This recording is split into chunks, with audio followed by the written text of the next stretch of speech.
Shit happens. Get the whiskey.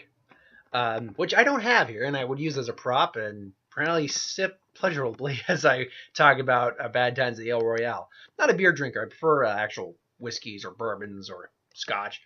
Um, but the bad times at El Royale, directed by Drew Goddard. My girlfriend said it had a bit more of a Coen Brothers feel, but it does have a structure and some dialogue similar to the more like a Quentin Tarantino film, to me anyway. It tells the story of several strangers that are just coming to a restaurant called the El Royale, and it's located right on the middle of the Nevada-California border, so you can stay in either California or Nevada, and shit has gone awry. And it was a fantastic time. Just alone the soundtrack. The soundtrack alone was worth the price of admission. But I mean, you have Jeff Bridges, who we know from the trailers is not a priest, but he's playing Father Daniel Thun, whose actual name is Duck O'Kelly, and he's there to find some money that he stole years ago, and he's dealing with a failing memory and is actually dealing with legitimate dementia. So it's hard for him to figure it out. Cynthia Erivo, who plays Darlene Sweet, who's just a down-on-her-luck singer. Dakota Johnson playing Emily Summerspring. John Hamm plays Laramie Seymour Sullivan, or Dwight Broadbeck, who is and Chris Hemsworth, who plays Billy Lee.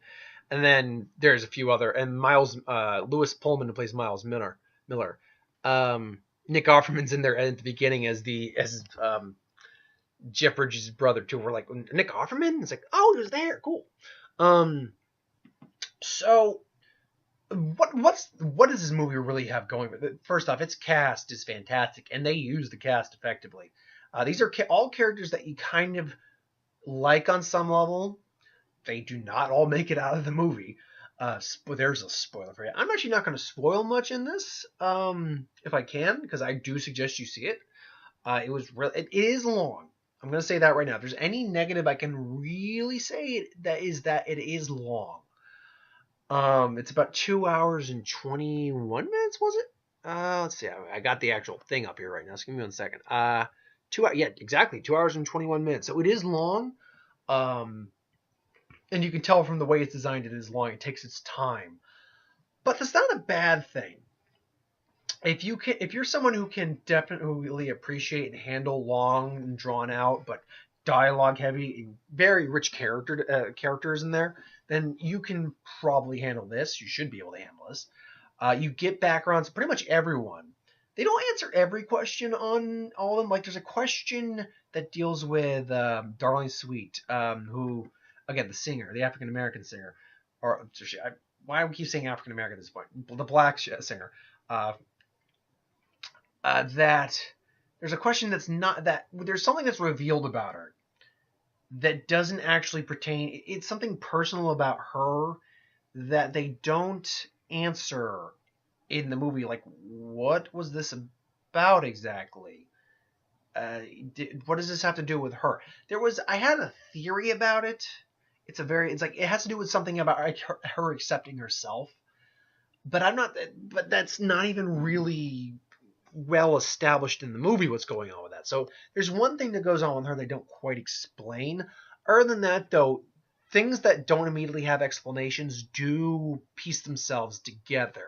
Like, was this one character have this quirk to them, or this sort of character flaw, and then it gets revealed in like their story background and why they have it.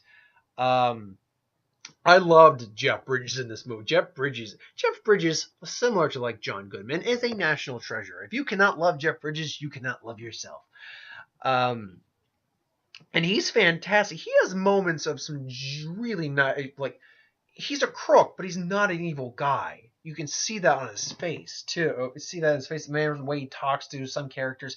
He's not an evil person at all. In fact, he's not even a bad guy. He stole money, but he ultimately isn't a bad person at all. Especially in his later years, he comes with regrets and things along those lines, and he more than willing to make compromises, things and everything like that.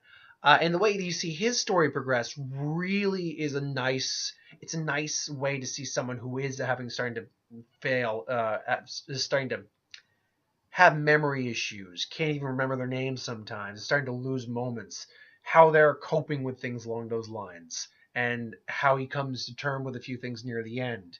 And I'm not going to spoil the ending at all, but it does end in a way that I'm like, that is a that is a nice way to cap. That is just a sweet, and I mean sweet as in like that's sweet. That's a sweet and just nice way to cap off that movie.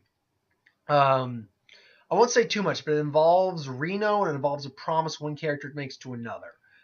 Um, Dakota Johnson.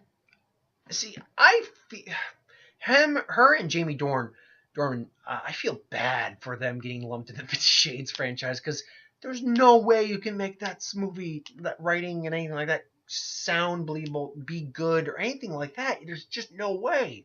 And I know they're capable. At least I know she's a capable actress, and this movie shows that she's a capable actress. I got more out of this character than I ever did. Oh crap! I don't even remember her character from 50 Shades of Grey's name. Dakota. Oh wait, no, it Anastasia Steele. I swear to God, it's a porn star name. Not even joking. That's a porn star name. So, um, we see there's an issue with basically we see it in the trailer too that there's Chris Helmsworth, who's clearly he's just getting his Charles Manson out of this movie. She's running away from him, but there's a reason for that. And when the confrontation at the end happens with him, he doesn't really come into the movie, like into the ongoing plot of the movie till basically the last third, the final act of the movie is when he actually shows up at the El Royale, and the shit gets crazy. But we see the relationship between her and her sister in flashbacks because it's told in basically. It's told in like cue card. What is it? Acts like Act 1, Act 2, but it's more like okay, Room 1, Room 2, basically, and you get a. 1 second. Basically, you get the history and background in the scene, following up to the present with these characters, and we see exactly how each character has gotten where they are. And the story with Dakota Johnson involves her sister and basically Billy Lee, as he's called, Chris Helmsworth.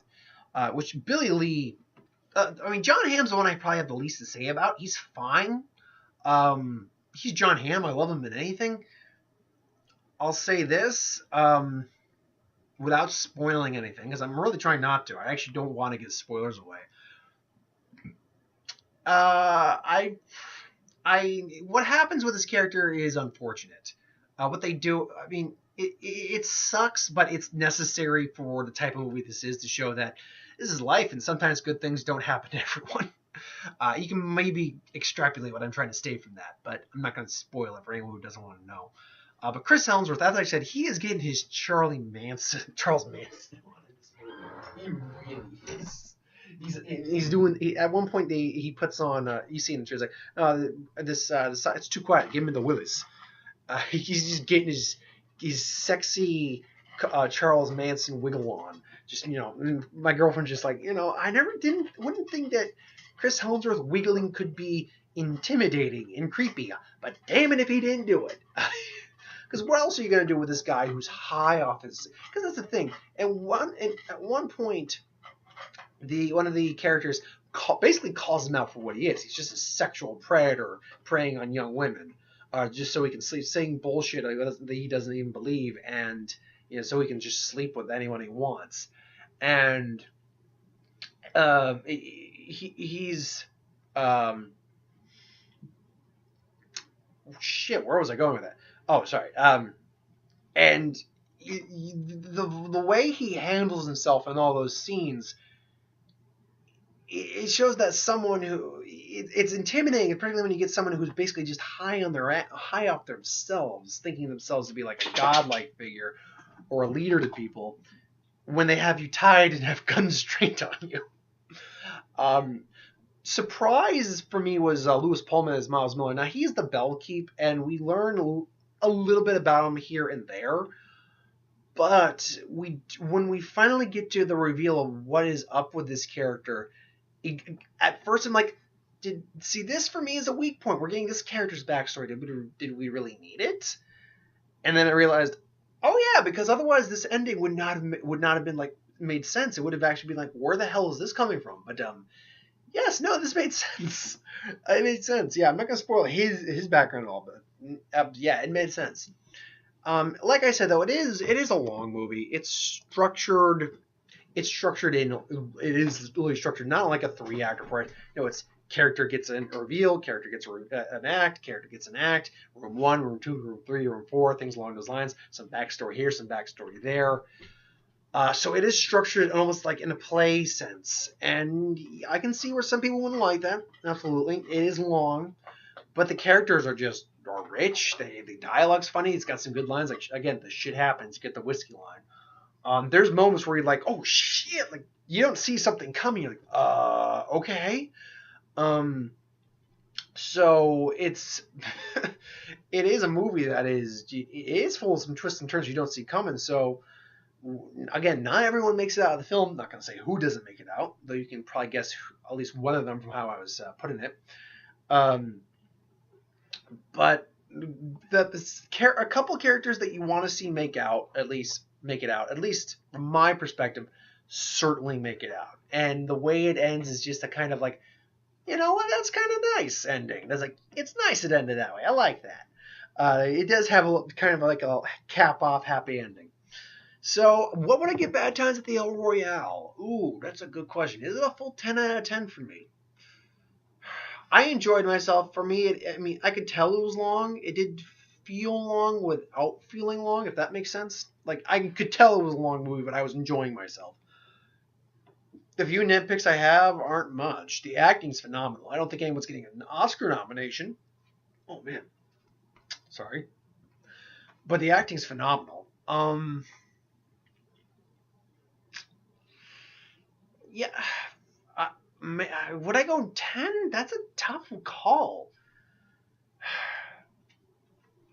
I'll go 9.5. For some reason, there's something that is just preventing me from giving it a 10. And I don't know what it is, but there's something saying it's not a full 10. But yeah, I'll at least go 9.5, if not 10. There's nothing down there. As far as I know, there's nothing down here. No, there's nothing down here.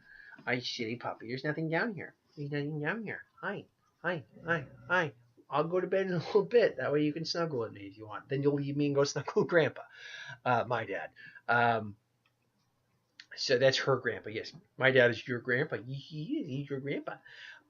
So yeah, I'll say 9.5. I don't know what it is, but there's something in the back of my head saying, is this worth a 10?